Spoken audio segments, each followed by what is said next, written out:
ஐயா எங்க ஏரியாவுல சிக்கன் குனியா இருக்கு. ஆமா. கால்ரா இருக்கு. ஆமா சார். மலேரியா இருக்கு. ஆமா.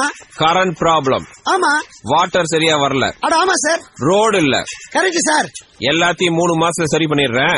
போய் 80 லட்சம் எடுத்துட்டு வாங்க. 80 லட்சம் எதுக்கு சார்? நீங்க சொன்ன வேலையெல்லாம் முடிக்கிறதுக்கு. அதுக்கு தான் கவர்மெண்ட் இருக்குல்ல. நான் சொன்னாதானே நடக்கும். அத நான் கவர்மெண்ட்டுக்கு சொல்றதுக்கு எனக்கு ஃபீஸ் 80 லட்சம். என்ன சார் நீங்க எம்எல்ஏ ஆயிட்டு டைரக்டா நீங்க கேக்குறீங்களா?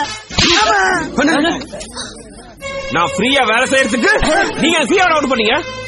ஏண்டா நீங்க மட்டும் காசை வாங்கிட்டு ஓட்டு போடுவீங்க, நான் உங்களுக்கு ஃப்ரீயா வேலை செய்யணுமா? டேய், என்னைக்கு நீங்க பணத்துக்கும் சாராயத்துக்கும் உங்க ஓட்ட வேலை பேச ஆரம்பிச்சீங்களோ அன்னைக்கே எம்எல்ஏக்கு மக்களுக்கு இருக்கிற நல்ல உறவெல்லாம் போய் எல்லாமே வியாபாரம் ஆயிடுச்சு. ஜாதி, மதம், பணம் இதையெல்லாம் பார்க்காம நமக்கு நல்லது பண்ணுவாருங்கிற ஒரு நல்ல மனுஷன் நிக்க வச்சு அவரை எம்எல்ஏவா ஜெயிக்க வச்சு அவர் உங்களுக்கு நல்லது பண்ணலன்னா ஏன்டா எங்களுக்கு நல்லது பண்ணல முட்டாள் அவர் சட்டையை முடிச்சு கேட்கிற உரிமை உங்களுக்கு எல்லாத்துக்கும் இருக்கு. அப்படி பண்ணாம சேலைக்கும் வேட்டிக்கும் சாராயத்துக்கும் நீங்க விலை போற வரைக்கும் என்ன மாதிரி பப்ளிக்கா லஞ்சம் கேட்கிற எம்எல்ஏ வந்துகிட்டே தான்டா இருப்பான்.